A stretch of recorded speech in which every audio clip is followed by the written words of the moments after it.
Whoa ho ho, whoa ho ho ho. We are live. And if you are interested in Memory Palace practice, not just how to create a Memory Palace, but how to actually get practice out of this, then this video is going to be for you. I'm glad if you're able to join live. If not, if you're watching later, click the subscribe button, the little bell there, and put this in your saved list to come back to later, because we're going to talk about how to practice your memory palaces so that you are better at creating them, better at using them.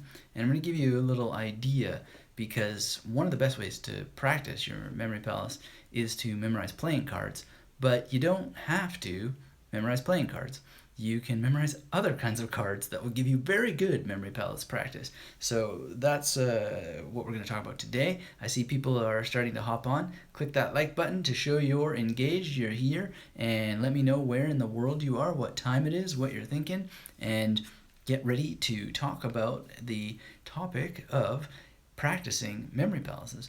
Now, to get started on this topic, one of the best things to understand is that you can practice memory palaces merely by creating them, but the creation process needs to follow particular principles. We're not going to get into those principles in this live session, because you can just go to magneticmemorymethod.com, make sure you're registered for the free course, and go through that material, and that will show you all those principles and how to create memory palaces. But that is the first principle, is to actually spend time learning how to create memory palaces and then creating them. That's a great way to practice memory palaces, is to actually create them, and to create as many as you can, to create them often, to create them frequently. But again, I think memorizing cards, and not necessarily playing cards, but other kinds of cards, is a great way to just practice pairing location with information, because information is something that can be best explored and captured in memory by using space. And so if you're just hopping on the call, let me know where you are in the world, and let me know what time it is and what you're doing, how you're feeling, how you're thinking, and all that sort of stuff. Let me know that you're engaged, and we will get started here in a moment. Well, one thing, while we're waiting for a few more people to hop on, we got something really nice in the mail today, which is some of my books from Berlin. And people often ask me, what are the books that you read? And one of my favorites came in the mail: The Memory Palace of Matteo Ricci. Dan B., hi from Omaha, Nebraska. So glad you're here, Dan. What time is it in Omaha, Nebraska? So glad when you guys let me know where you are. I appreciate it. But as we wait a little bit for people to show up, one of my favorite books in the world, I'm so excited that it came from Berlin to Brisbane. It finally made it, is The Memory Palace of Matteo Ricci by Jonathan D. Spence. And it was so amazing when I went to Beijing. It's 12:07 a.m. in where Dan is. Where did you say you were again? Let me see. Did I memorize it? No, I didn't. Houston, Texas? No. That would be embarrassing, wouldn't it? Oh, Dallas, Texas. I was seeing the future. Missouri from Dallas, Texas. I wonder where I got that Houston from. 12:07 a.m. Well, interesting. Dan, let us know. I'm trying to actually practice the memorization of where you guys are all from. So post that again, if you don't mind. Alan says, Alan in Melbourne here. Another sunny day. Glad Queensland's caught up with the rest of us after daylight savings. Yes, well, I already know you're from Melbourne, so I can't cheat with that one. But that was very, very, very great to know that you're doing all right and that you're here, and I really appreciate it. The Memory Palace of Matteo Ricci, my books came. I'm so excited. Oscar is here from Mexico. 12 a.m. in Mexico also. What else came? Well, one of the things that Omaha, Nebraska. Holy cow. Okay, so one of the things that I wanted to do, I forgot that I actually wanted to do this, was to remember things about people, try to do it in real time. So Dan, Omaha, Nebraska. So what am I going to do there? Well, I know a guy named Dan, and I'm going to see him in Nebraska, which I always think of basketball with Nebraska for some reason. So I've got to now do that. And then these other names that are coming up, did I capture them? Did I do any kind of memory technique? No, but this is what I want to start practicing. So please let me know where you are at. And I think that this is a real interesting challenge to memorize in real time with output while you're taking input. And so then the question always is, and it's the fascinating question, is how are you going to process all of this, and what are you going to do? So is it going to be that I just have a imagination in my mind. Dan in Omaha, Nebraska. I'm thinking now, my friend Dan, I'm thinking about Nebraska very abstractly, but wouldn't it be a lot better if I just had that corner already prepared as the place that the first name is going to go? I'm going to associate it there. So this is how you practice memory palaces.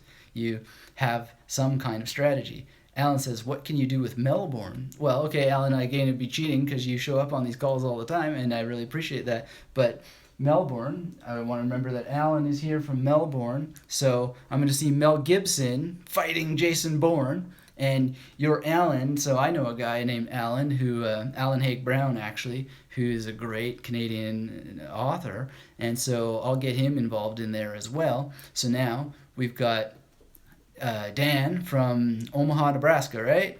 And we've got Alan from Melbourne. Now I got another corner there, I got another corner there, I got a whole apartment here, right?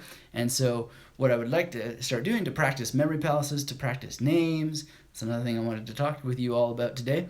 Keep those likes coming, let me know you're engaged, let me know where you are in the world.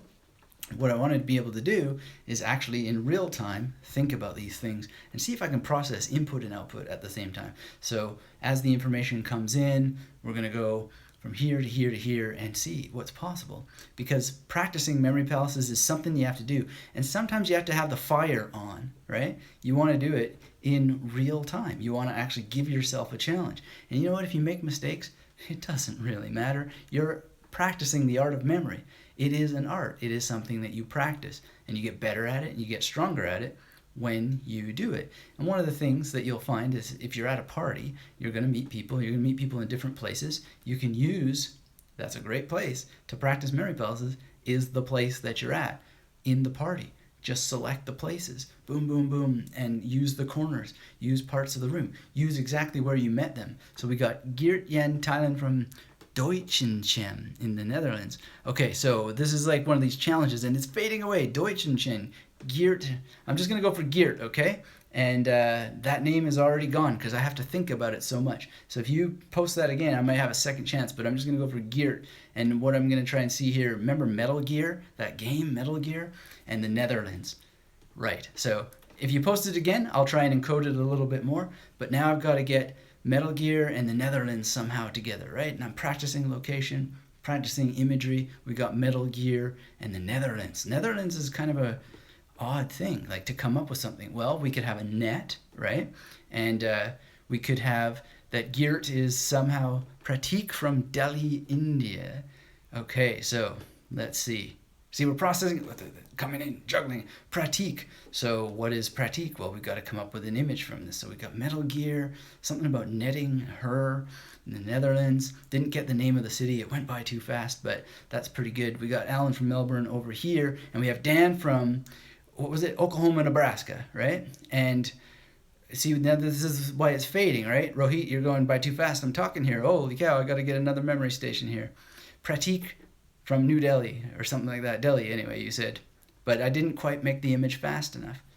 Ooh, now it's going too fast. So this is going to be quite a challenging thing, but I don't want to give up. But this is what it would kind of be like in a real situation in a party. So we got Mustafa from Turkey, and you want to set yourself up for success with this. Right, so Dan B, Omaha from Nebraska. So we got that.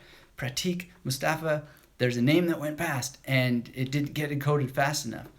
But Mustafa from, what was it now? See, it's already going by so fast. This is amazing. But I think it was Turkey you said, Mustafa. Was it Turkey? Let me know. Please let me know. And there's a name missing. So this is how you practice memory palaces, and you put yourself on the spot, and you start to do it. This is what happens when I go to these. Mustafa says, yeah, it was Turkey. Okay, great. So there's a name missing. I think it was Pratik something from New Delhi, and then we had Geert from the Netherlands, Alan from Melbourne, and we had Dan from Nebraska, Omaha, Nebraska. So that should be pretty good. And this is what's going to happen when you're doing this in real life. And you're going to be meeting people, and you're going to need to process it. It's never going to happen like on video where you're talking like I am doing all the time. So I find this a really interesting challenge. I'm sad and upset that I missed one name there, but that would be on the 5th station. On the 6th station, we have Mustafa, I think it was, from Turkey. And that I haven't even created an image for that yet. That's how fast this is going. So I've got to think of something. Post again if that's right. Mustafa from Turkey. So I got to see some kind of something that has to do with must, right? What would that be? I don't know. Well, Musk comes to mind, and turkey on a big turkey, right? These are ways to do this. This is the way to start coming up with something. Just go with whatever you can, and you'll get there. So staffa, maybe there's a musty staff that's beating a turkey, right? That's something like that. So in any case, this is how you practice. You practice by actually doing this stuff, not thinking about it, not intending to do it in the future, but actually getting on, putting some heat on yourself, and actually doing it. And one of the things that I always like doing is going and giving presentations and having the list of the people. And that's a much quieter thing. You're not talking while you're doing this. You're actually just meeting people and saying, hello, your name is, and you're actually able to see them. They're not digital people on a YouTube live thing, but you're able to process a little bit, be a little bit restrained, participate, and actually use their name back if you want to. Some people say that that's a bit corny to do. Geert, okay, so you came again. Deutenchem in the Netherlands. So Geert Deutenchem in the Netherlands. So I want to add this now. I want to compound a detail.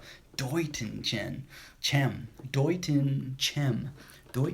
So you're going through your mind and you're trying to think about that. And I think of something like Roddy Doyle, which is not quite there, but say Roddy Doyle in... okay, so a question from Oscar. I'm going to see if I can do this. Deutenchem. I have a question for you. A few days ago, I was present in a judgment. The judge asked a witness. Sorry, it went by too fast. You've got to try and repost these things. And I don't know. I guess if you use Super Chat, it gets pinned. So thank you for being here, PM Kieran. We're doing a little bit of live memorization. Mustafa from Turkey. Pratik, it was something like that. New Delhi. Geert from Deutenchem, Netherlands.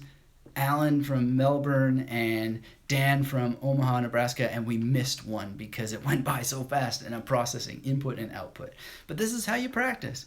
Go, get your YouTube channel going and memorize names. Now, one of the things that I wanted to talk about was how you can use cards to practice memory palaces.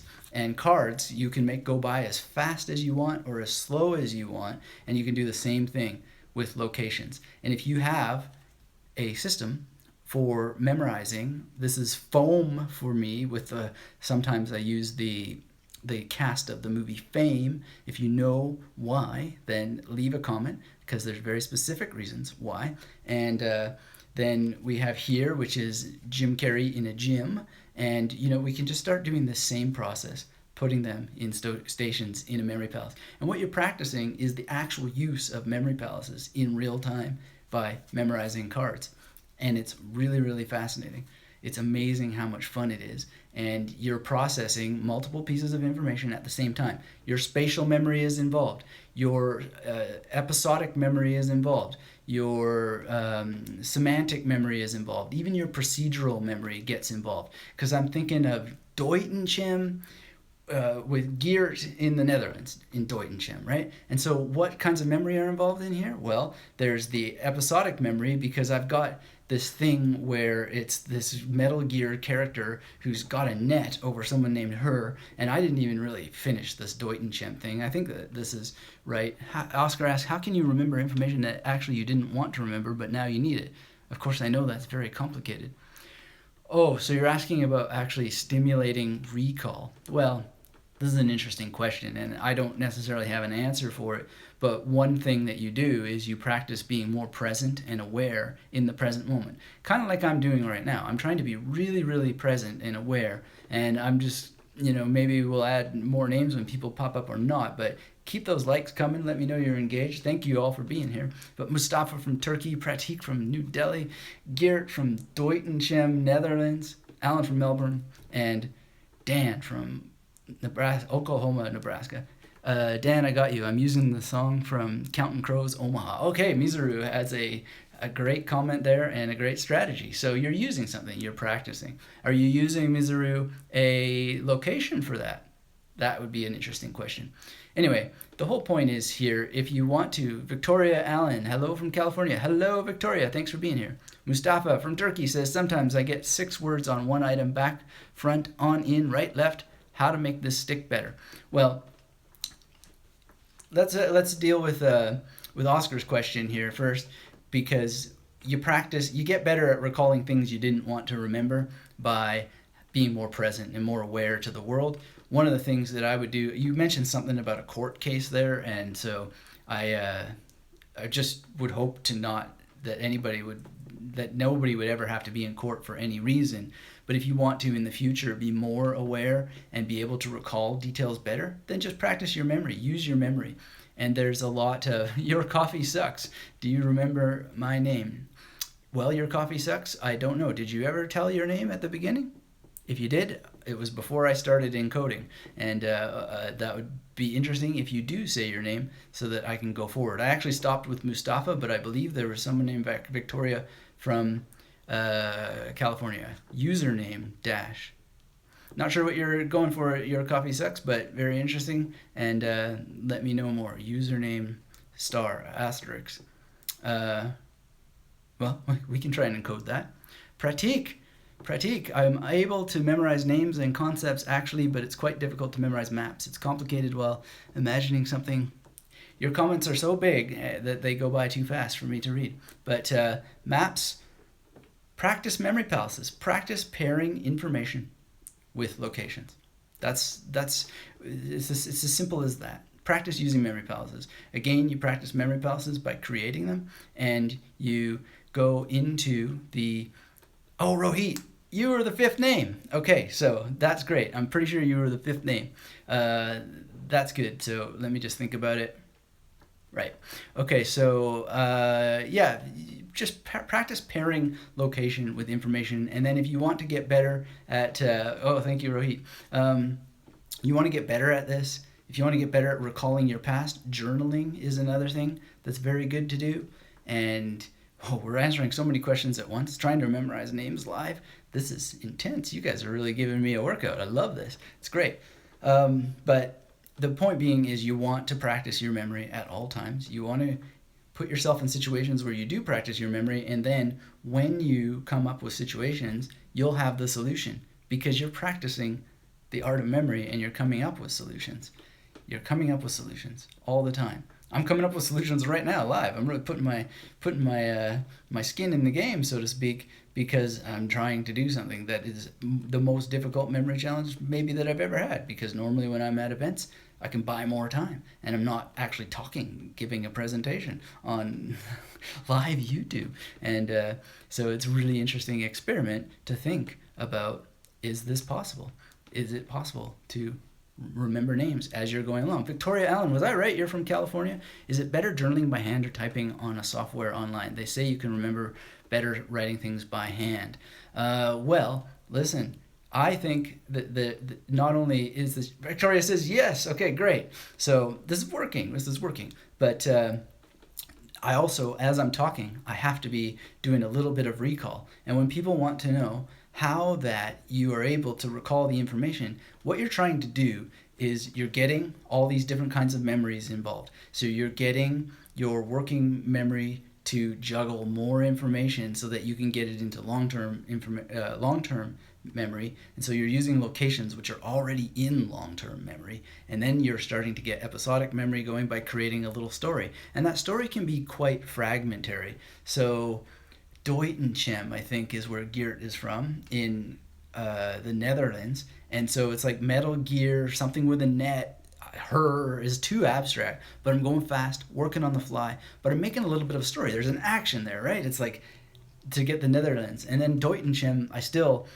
just, really too vague, but it's enough to create this little hook that I can go and get it. And then I'm pretty sure it was Mustafa in Turkey, for example, right? Geert has to go, but good example of the exercise. Thanks for being here, Geert. I'm glad that you were here, and I really appreciate it. And thanks for letting me use you as an example. That's a lot of fun, and I hope you don't mind the Metal Gear thing, but it's been years since I tried this. Mustafa says, it's years since I saw Metal Gear. Mustafa says, sometimes I put 6 words on one item, how to make it better stick. Well, that's what we're talking about. You make it stick better by practicing. You practice the art of making it stick better.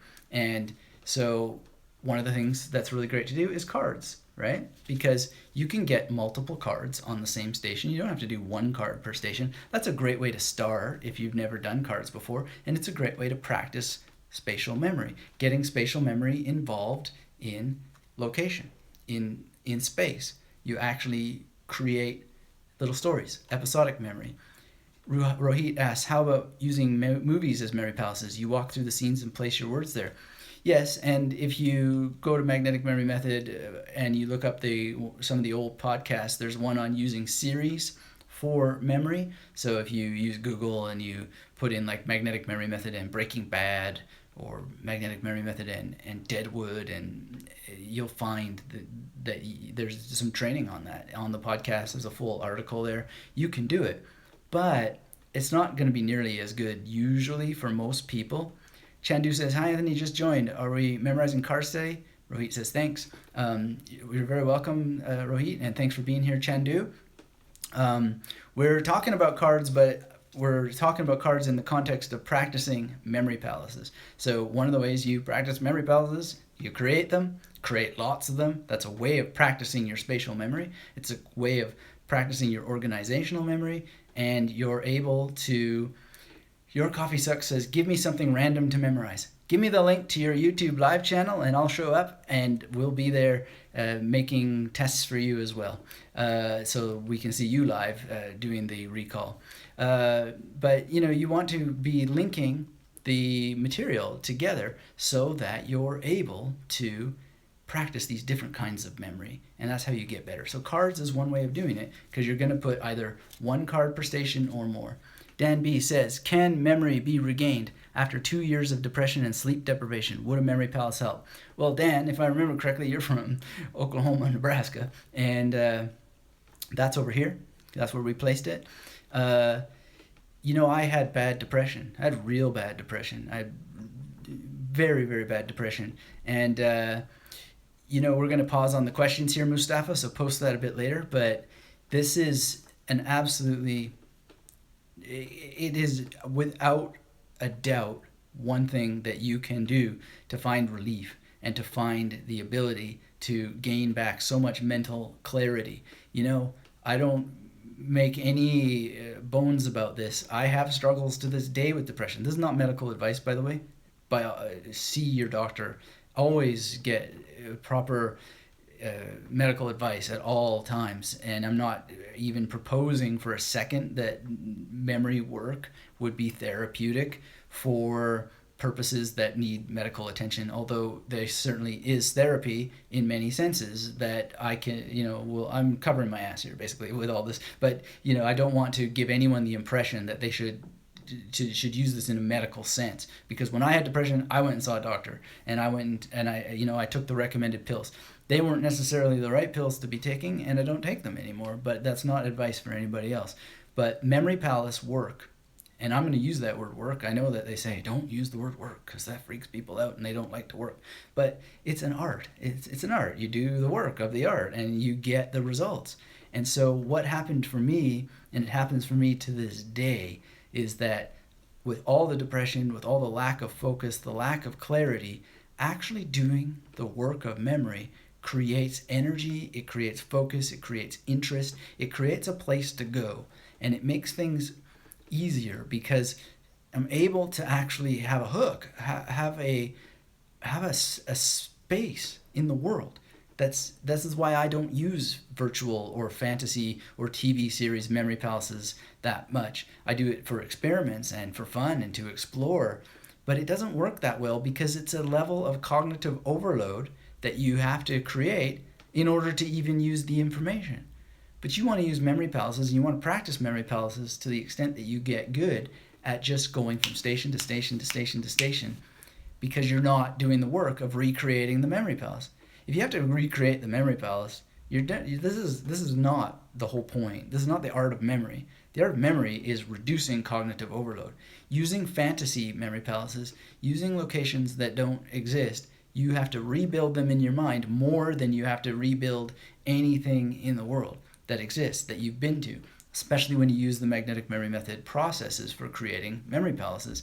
Those are all designed to reduce cognitive overload, to reduce cognition to a point that you're just going to those stations. You're not recreating anything in your mind, except for the information that you've memorized there. So if it's foam for 3 of hearts, and then we had king of clubs, and if you have those things and you're going there, I don't have to recreate the memory palace. Now in this case, I don't have to recreate the memory palace that we were using for names because we're in it, right? But this is the thing. I just go to the place. So it's Dan from Oklahoma, Nebraska, Alan from Melbourne, Geert from Deutenchem, Netherlands, Pratik was in New Delhi, Rohit, you never did repeat where it was that you were from, but I think I got you now. Victoria is from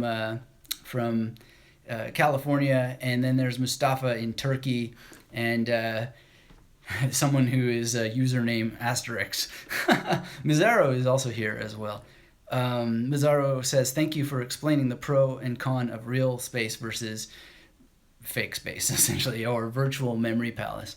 This is the Dan says, I'm good with meds and docs, but they can't help my memory back. This gives me hope. Thank you so much.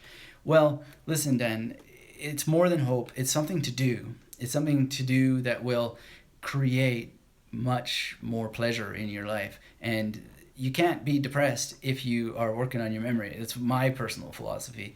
It's easy to somehow to go away from the work of memory, from the pleasure, the art of memory, and get stuck in loops and so forth.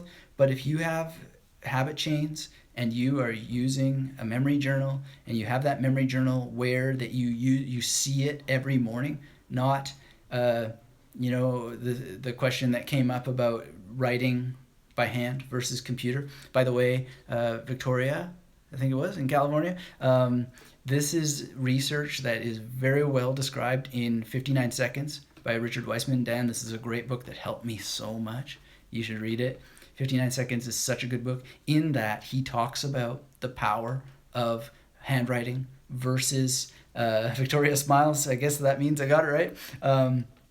It's interesting juggling this information and speaking and processing it and revisiting it in my mind so I get it into memory. But the thing is that he gives all the research, the data, and I think that all the research in the world doesn't do anything as powerful as actually sitting down and doing it. So Dan, if you create your memory palaces and you have a way that you trigger the creation of them every morning, the use of them, that you can't get away from it, I walk this talk. I do this stuff. I'm not joking with anybody.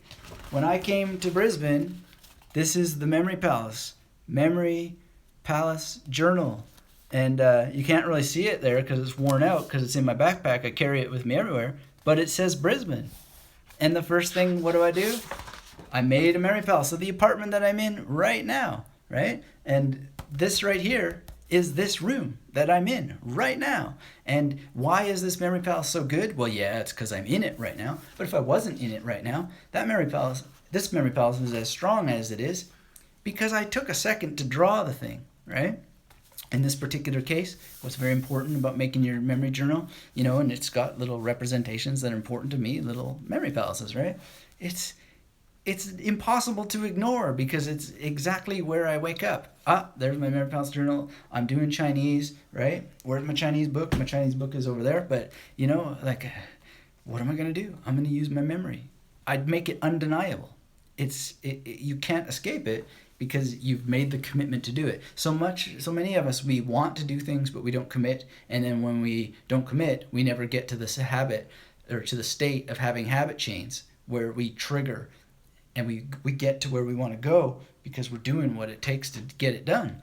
And we make it undeniable. We just make it a way of life. And that's how I found it helped me just crush and destroy depression.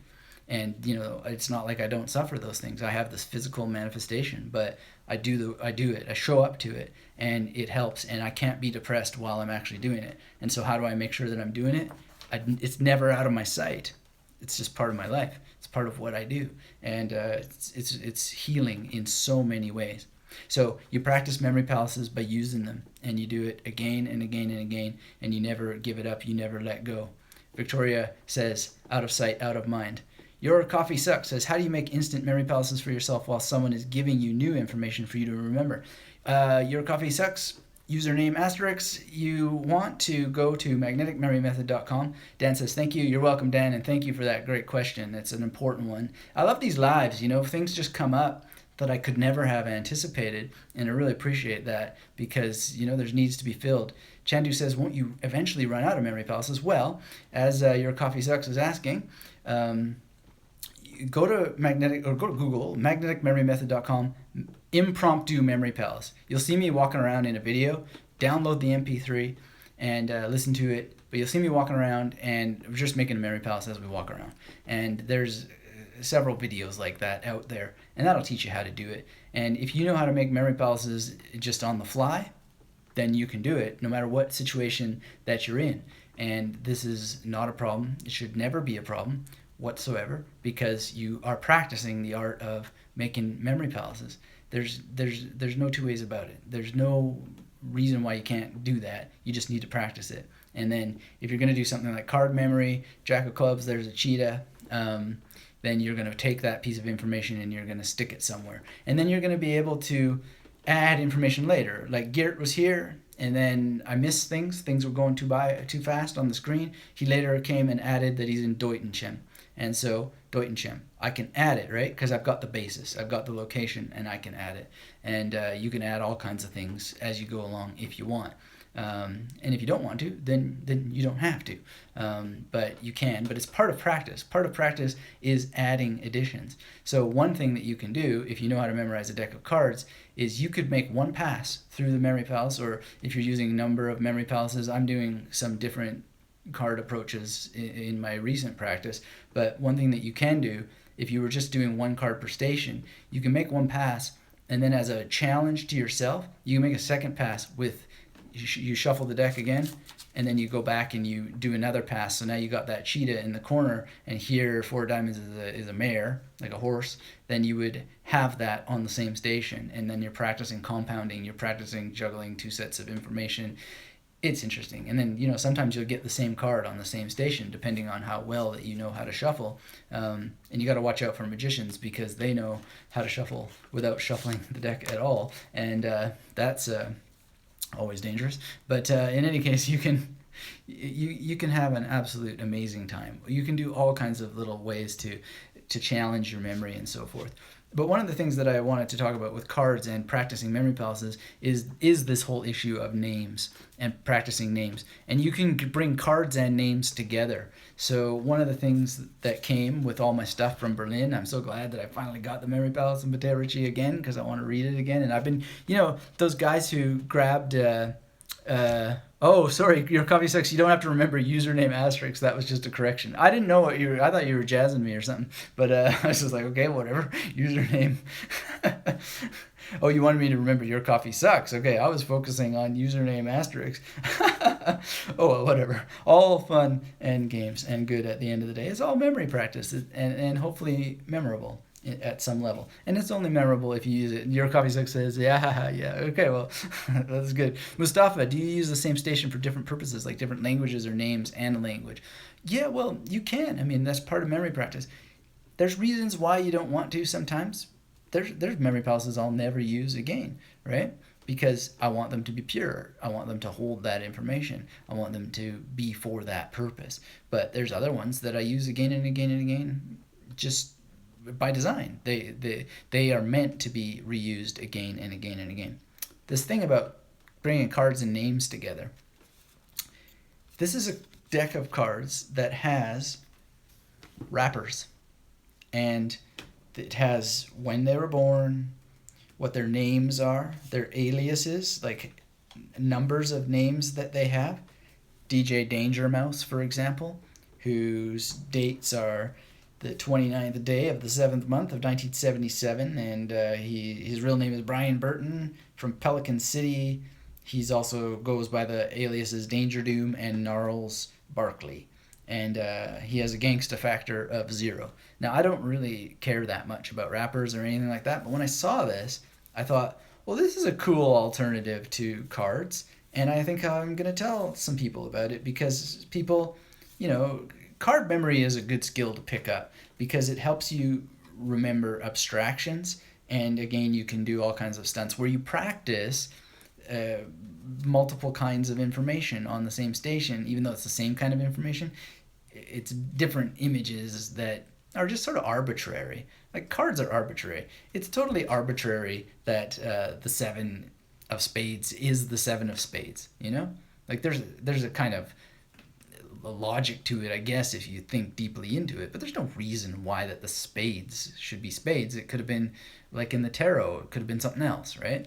This is arbitrary. So, King of Clubs again. We saw him before. It's just arbitrary. So it's a great practice because so much of language learning is arbitrary until you make it familiar to yourself. And then again, you want to pair this arbitrary stuff that you're remembering and learning, you want to pair it with actual stations, actual places in the world. Because again, it's spatial memory matching up with episodic memory, a bit of semantic memory, some procedural memory at times, and you know, there's just something about how that you are bringing all these things together and how fast you can bring them together and how reliably you can bring them together in order to get a result. Why is Muhammad Ali in a deck of cards about rappers? Maybe I don't know enough about rap.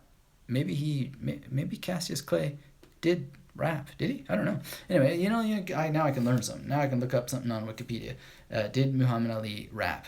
But you want to bring all these kinds of information together. And so those are some of the ways that you can practice memory palaces. But it all comes down to actually being a person who creates memory palaces. Chandu asks, is memorizing cards mainly for practice, or is it for stronger association using the same palace? Well, that's what will happen. You will get better, not just at using the memory palace or the memory palaces that you use for cards. You'll get better at linking spatial information that you already know with information you don't know by bringing together these different kinds of memory, getting these different kinds of memory to negotiate with one another in order to create a very positive and beneficial effect for your memory. So it's about a lot of different things.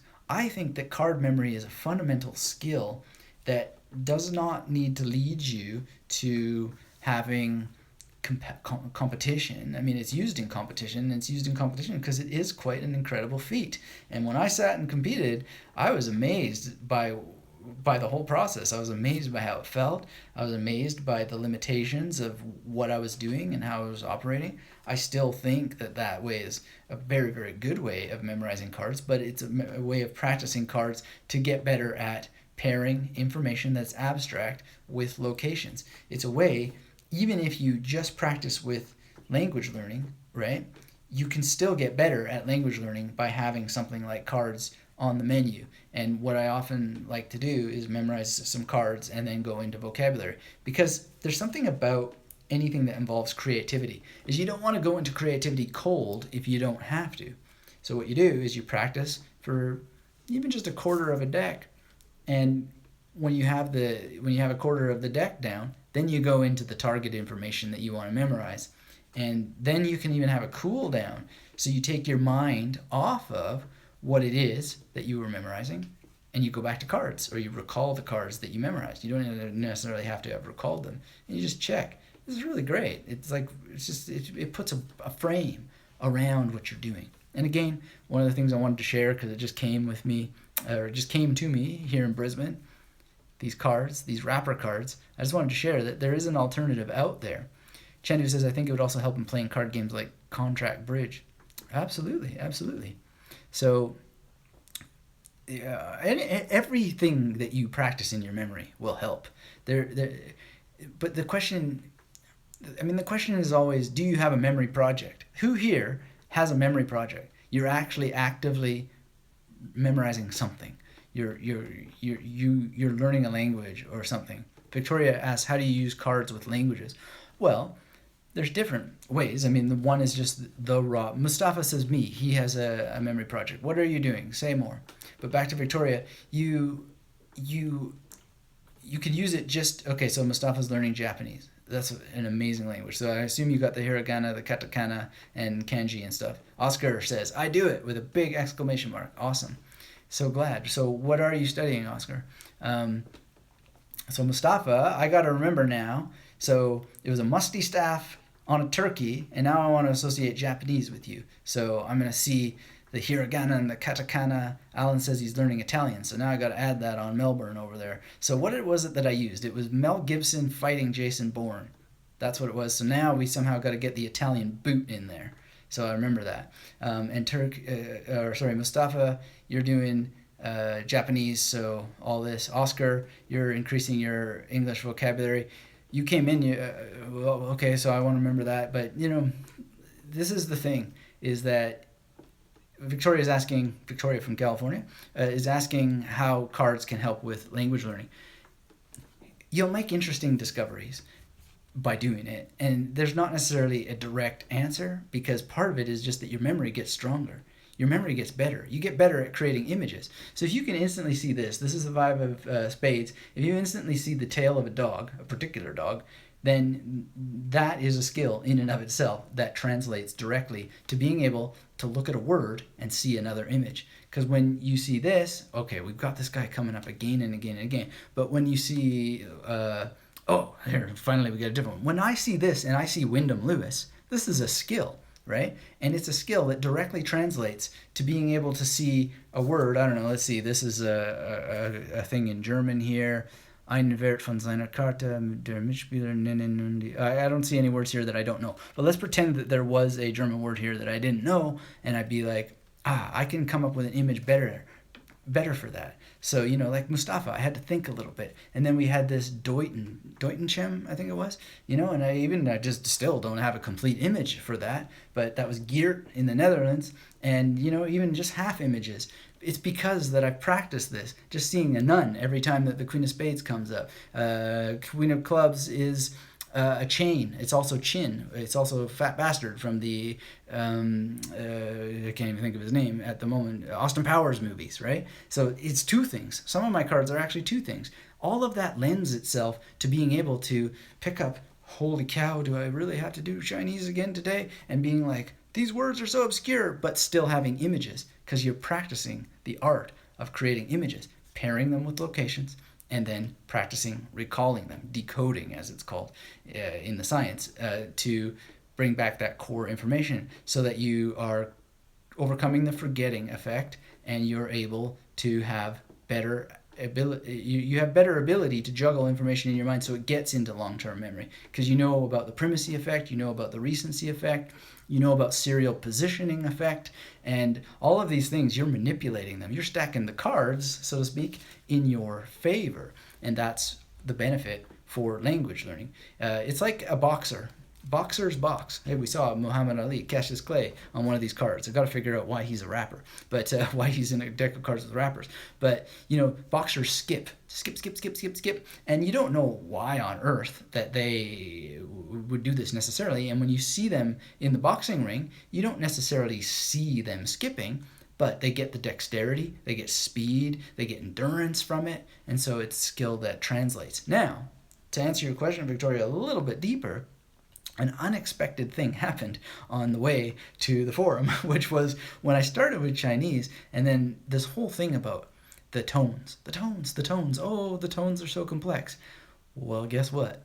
They're not that complex, because if you have a system in place for remembering cards, it turns out that all the tones, well, okay, it's more complex than that, but if you just say that there are 4 tones, some people say 5, some people will say 6, some people will even say there's more than that, but most books and most people will say there's 5. There's like 4th in a ghost tone, or a 5th sort of non-tone, or whatever. Let's just go with 4. Well, it turns out that, and tones will usually come in pairs, so they'll be, because Chinese people don't like single words, they like to have the words together, and it turns out that those tones, 1, 2, 3, 4, all the combinations except for one combination is covered by this system, if you have the magnetic memory method system. So when you have 2 one-tones, that's 11. Well, 11 is the ace of spades, which is a toad. So you already have an image for that. And there are other tonal languages where you can use a number-based approach in order to create images. So now, when you're thinking of a word like Junbei, well, I know that it's 3rd tone and 4th tone because I've associated the 4 of diamonds with that. So it's pre-made. So there's like unexpected little wonderful accidents like that happen. Alan says Cassius was possibly a rapper before there were rappers. He often would reply to media interviews with catchy poetic lines. That's probably it. And that's Alan in Melbourne who's studying Italian, I believe you just told us. And Mustafa in Turkey is doing Japanese. Yeah, so I mean, this is how it works, and it's fun. And the real question is, are you doing it or are you not? And we we know that Oscar's doing it with English, and Alan's doing it with Italian, and Mustafa's doing it with Japanese, and these are great. These are great things. And I'll tell you, I have Dan from Nebraska, Oklahoma. He was saying, or he was asking about the depression and so forth. Some of the things that I do with these memory techniques, they are not just amazing in and of themselves, but they're especially amazing to me personally because I have such bad concentration. I feel terrible physically so much of the time that it's just a wonderful thing to actually be able to remember stuff and to be present in the world even though there are these issues going on, and to be able to practice things. So Alan says one could say his lines were quite punch. Okay, yeah, I was wondering. I remember, I think they were called the Last Poets. I was wondering if he was maybe involved in that as well at some point. But in any case, yeah, he had some punch to his lines. But in any case, that's what is so meaningful to me with this, and it's one of the reasons why I do. Alan says it should have been punchy. Well, I think punch worked as well. They have punch, but they are punchy lines.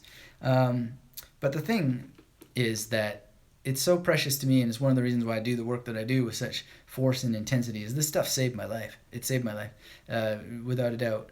Mizaru says, I'm going to start applying to my German study. Excited about developing this method. That's great, Mizaru. I mean, I first came up with all these little things for German, so that's awesome. Malzam says, I am remembering about 40 objects in 1 minute now. I am from Nepal, also remembering 170 digits in 5 minutes.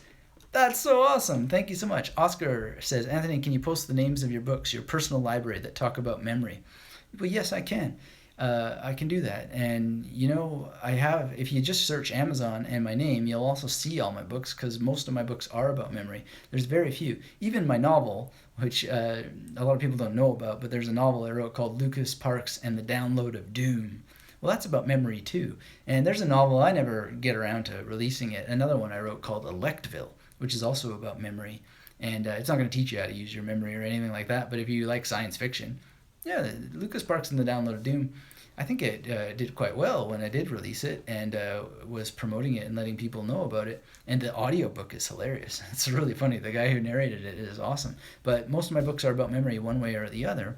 And of course, some people ask me from time to time about my dissertation. You can find my dissertation on using Google, and in a roundabout way, it's about memory too. It's about friendship, and it's kind of weird about friendship. I don't think it says exactly what I was hoping it would say, but one of the reasons why you write a dissertation is to help you figure out what it is that you want to say. And of course, memory techniques were essential to that. I never would have got there if I hadn't gotten this memory problem sorted. And it is very much like Dan was mentioning, to overcome these issues with depression and with just general not feeling well. And this is a great way to feel well. This is a great way to find stability and an anchor. And that anchor is space. It's being in the world. It's being here and now, and being able to pay attention to the information and to hold on to it, to keep it, so that it does get into memory, so that you can use it.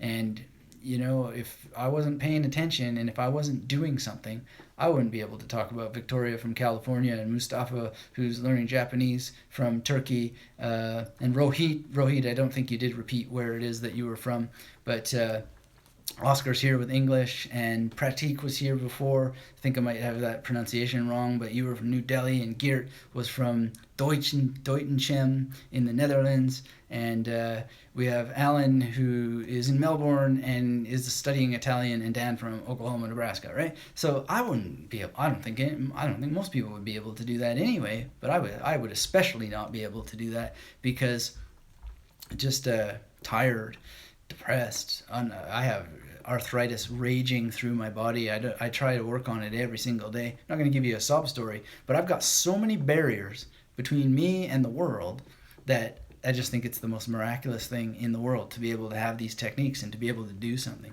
to be able to actually achieve something and then be able to help others get that. So I really appreciate everybody being here on the call today. I'm going to motor. I'm going to, even though I do have some flare-ups today, I'm going to go to the gym anyway, maybe take it a little bit easier than I normally would, but I wanted to give you some ideas about how to practice memory palaces. So to sum that up, create memory palaces. Create them like crazy. If you ever want the full shebang to get all the training that I have in one big package, that's at, Chandu says from Vizag. Where is Vizag, Chandu? You can grab the full Magnetic Memory Method Masterclass and everything at magneticmemorymethod.com/masterclass, and that's all the video training and everything that you would possibly ever need to be able to practice memory palaces, integrate them into your life, and just have a great time with a lifetime of study, because that's lifetime access, and I'm adding new things. I'm actually adding something later this month about memorizing speeches. So if you are interested in that, then that would be really great. I appreciate if everybody goes out and finds a deck of cards. Alan says, thanks, Anthony, for your encouraging openness. Nice to see one does not have to be perfect. You don't have to be perfect. This isn't about being perfect. This is about living with your memory. So thanks for saying that, Alan, because that is the whole point here. And one of the things out there is that there's a lot of, fantasy about what most of us are going to do with our memory. And, you can do amazing things. But one thing, as much as I love the memory competitions and the amazing things that you can do in competition, let us never forget, and I hope that doesn't sound too ironic, but let's not forget that they're competing to memorize information they're going to forget. Oh, in India, Chandu, that's great. That just sounds like the most amazing place. Oh man, like just the thing of these competitions and so forth is that, by the way, Chandu, I didn't actually encode that. So put that word again. I want to remember where you're from. That's really important to me. Please put it again. One of the things that we just want to remember is exactly like information flies by so fast, and that if you don't actually do something to grab it, it's gone. And then the thing with the competitions is they are remembering things that are just simply not worth remembering. Long lines of digits, yeah, you can remember it in the short term, but can you remember, again, Chandu, please put your city, because I would love to be able to encode that and associate it with you. So Vizag, okay, I knew there was a Z in there, as in kite. Vizag, is that how it is? Okay, so I'm gonna have to think about that, and I'm gonna encode that and remember that Vizag is in India. And then always the question is, well, visor comes to mind. Everybody knows what a visor is, right? So I want to remember that, and I got to think about Chandu. Isn't there a series where there's Chandu the Magnificent or something like that? Some kind of old series.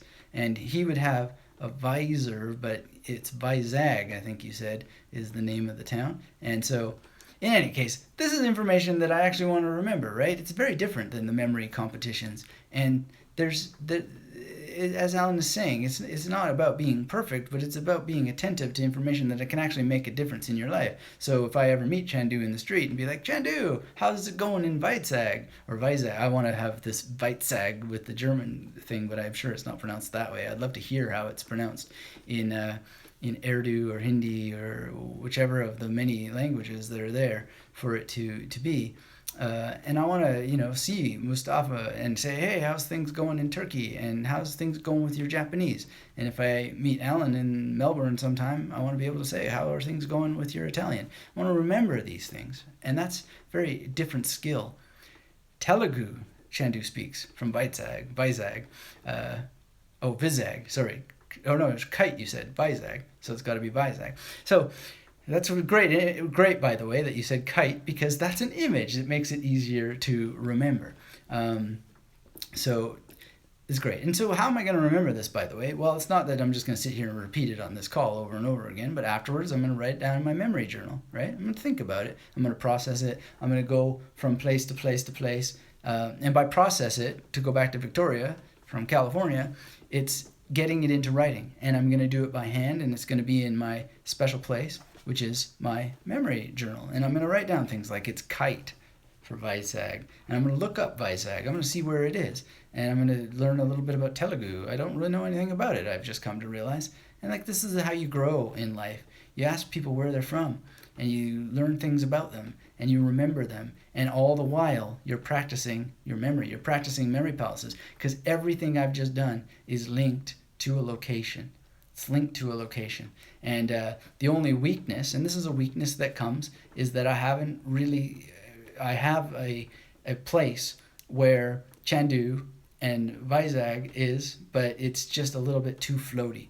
So Mizaru has to head out. We're almost done anyway, but he says, thank you for the helpful live chat. My pleasure. And you know, all of you, thank you very much for being here. Thanks for your participation, your questions.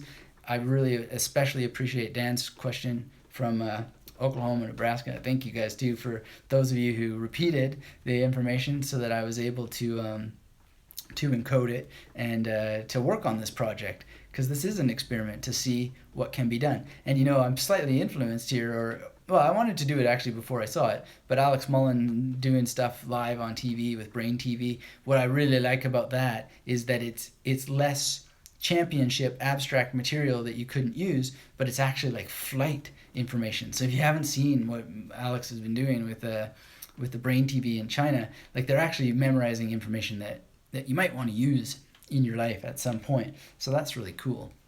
And that's what we want to do. Eric says Alex Mullen is so impressive. Absolutely. I just had a short email correspondence with him.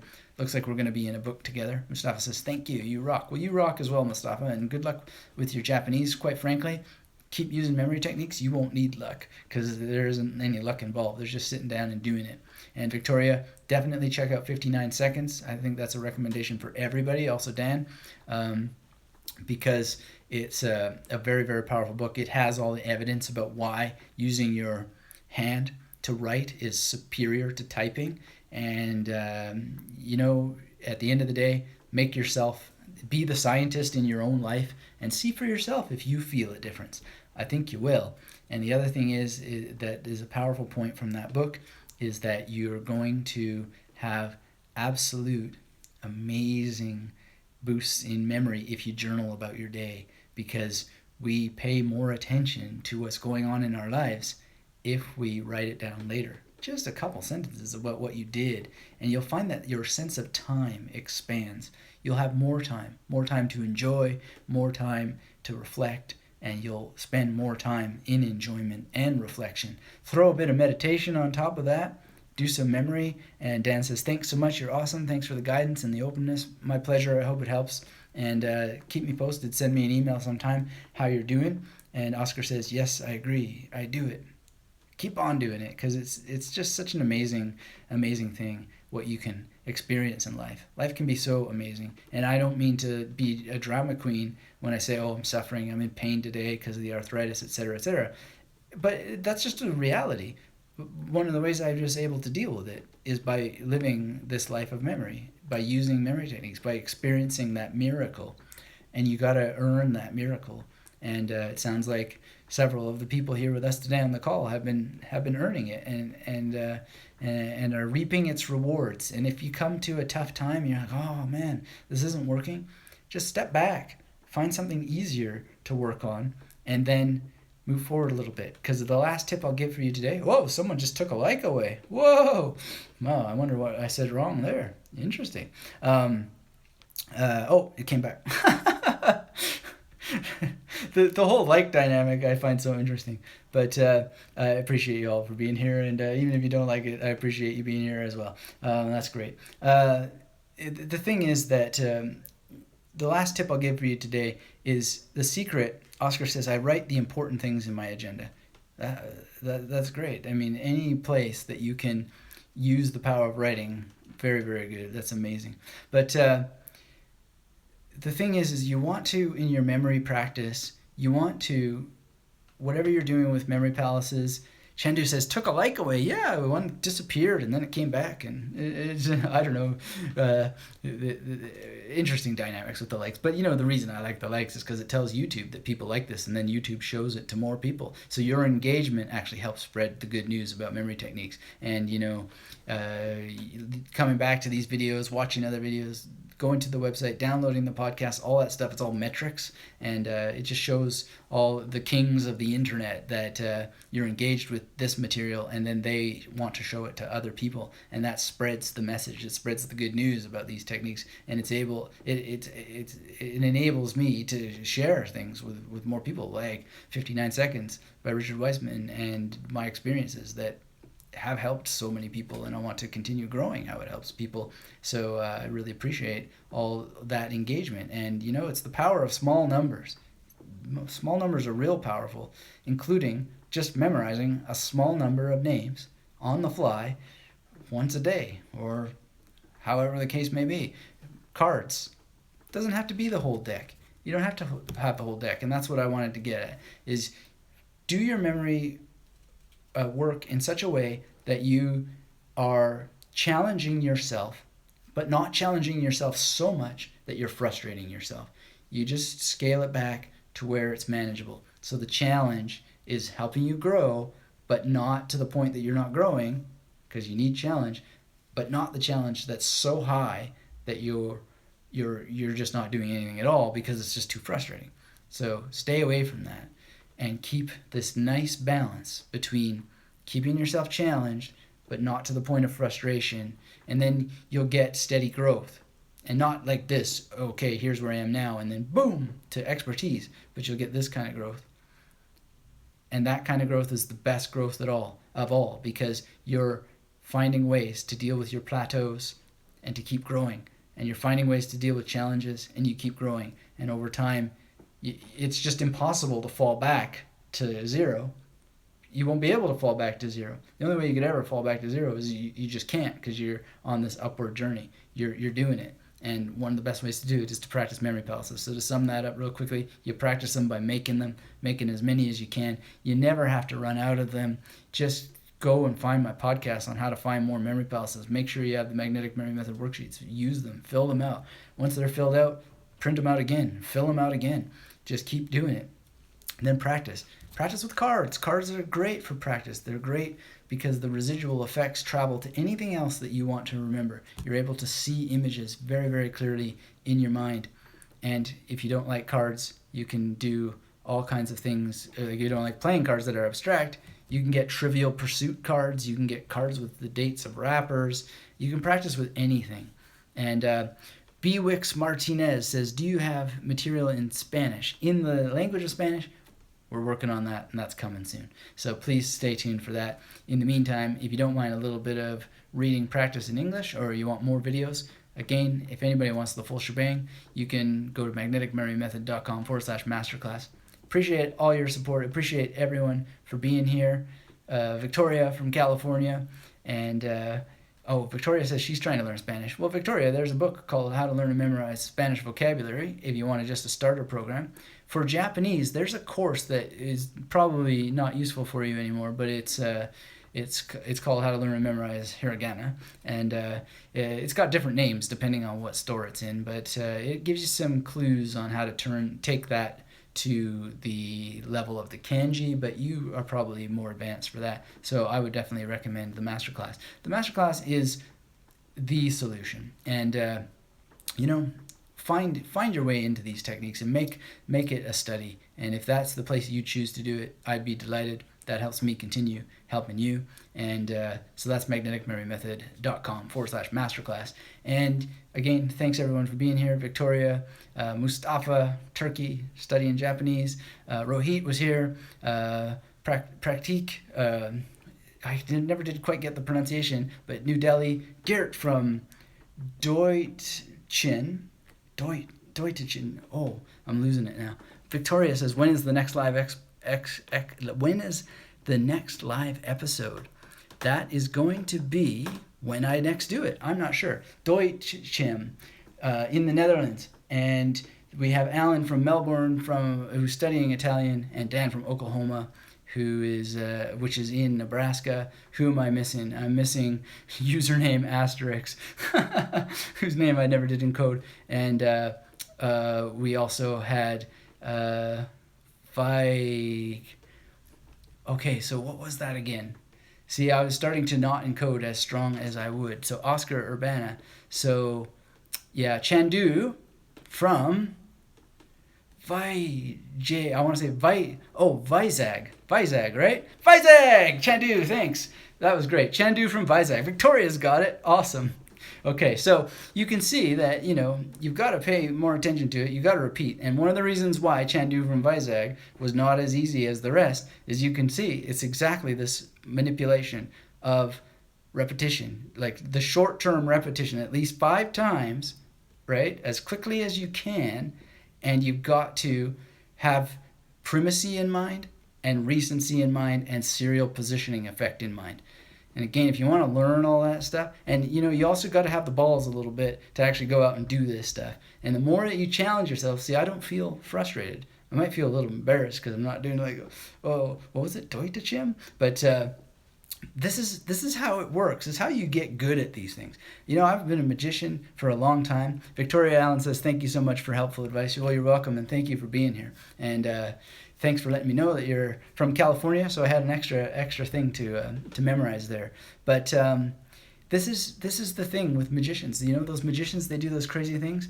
Deutenchem. Okay, well, that's great, Geert. Thanks. You're still here. I thought you left. But it's... You gotta just go out there and do this at some point. Same thing with magician stuff. And Eric says, looking forward to the next live episode. Yeah, I'm sorry, I can't tell you guys when it's going to be because I'm not sure that I'm going to do these that much longer. But another thing that came from Berlin, just to show you, is my magic case. And you know how I got good at doing magic for people?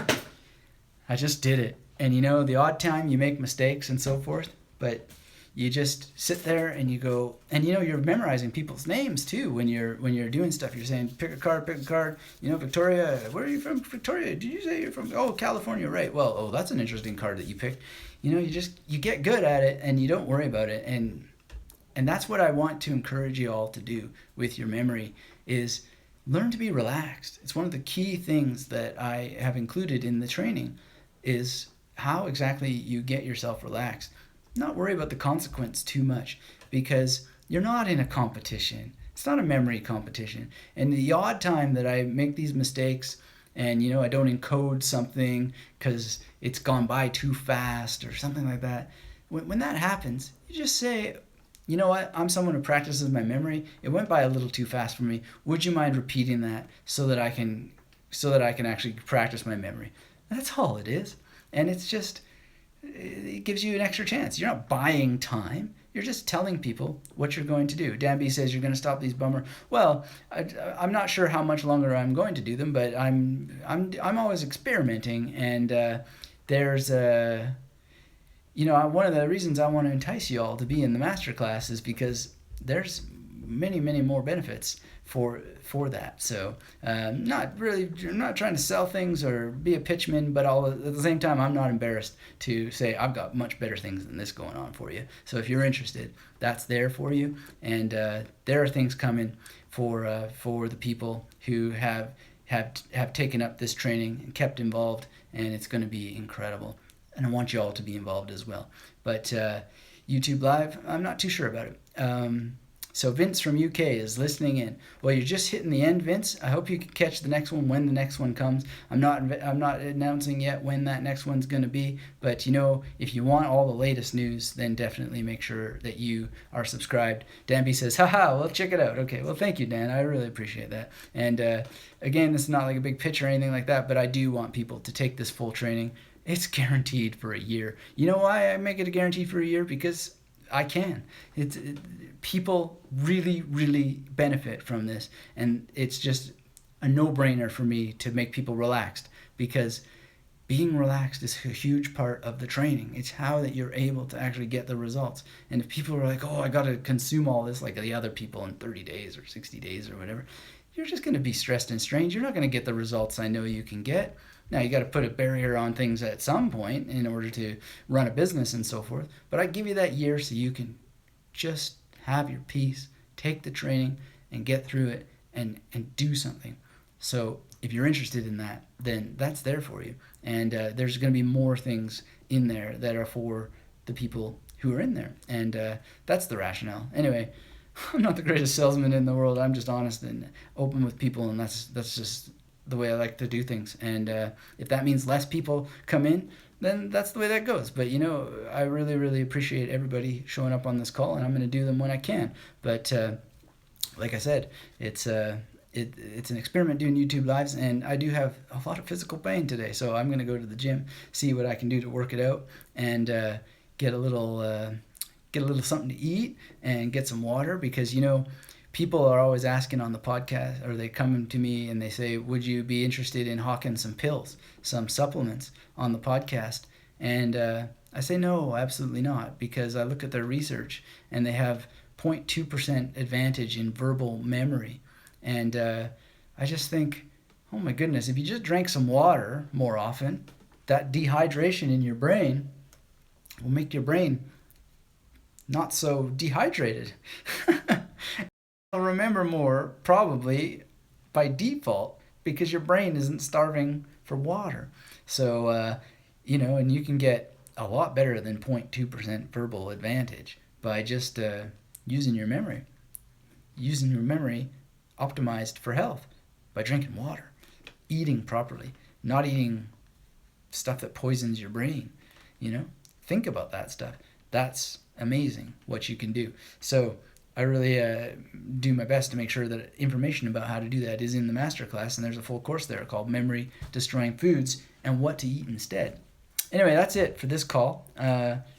See if you can pick yourself up some of these cards, practice your memory, and I really appreciate everybody being here today, and I look forward to speaking to you again. Thanks for all the great questions. Especially I want to acknowledge Dan's question, because I think that is something that I know a lot of people suffer from, and I know that there's solutions for it, and there's a way to feel so much better, to have so much joy. And Dan says, have a good day. Thank you, Dan, for that. I really appreciate it. And thanks again, Alan, for being here. It's great. You've been on just about every single one of these, I believe. And good luck with Italian. And Geert, thanks for being here from Deutenchem. And Pratik in New Delhi. And Rohit, it was great having you here. Mustafa, you made a comment before I could try to remember your name, but you're here. And Geert says thank you. Chandu says thank you. Chandu in Vizag. And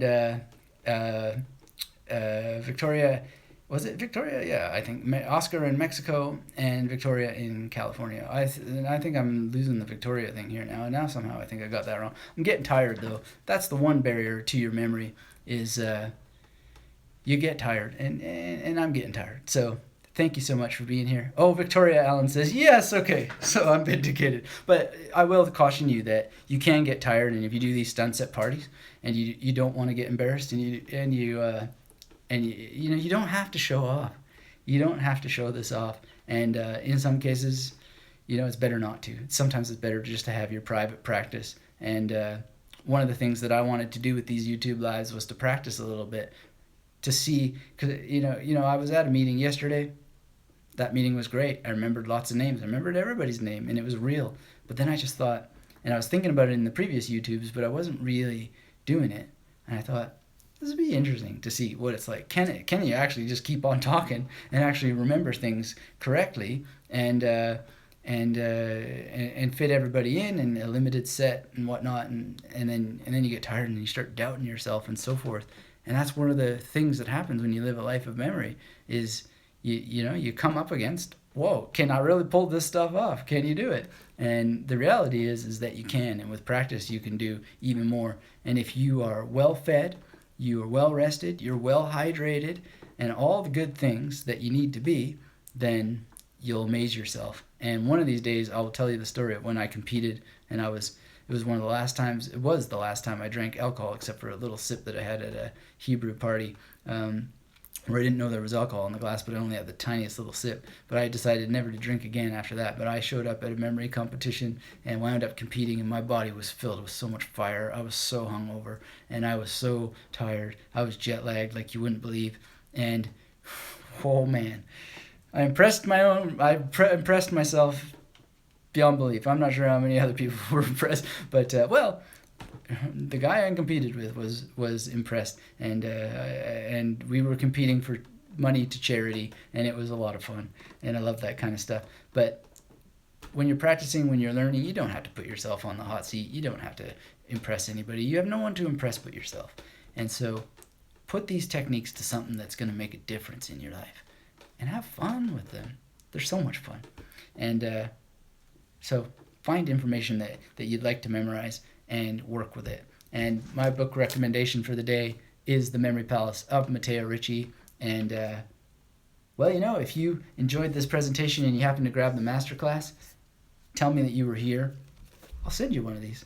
You'll love it. One of the best books ever.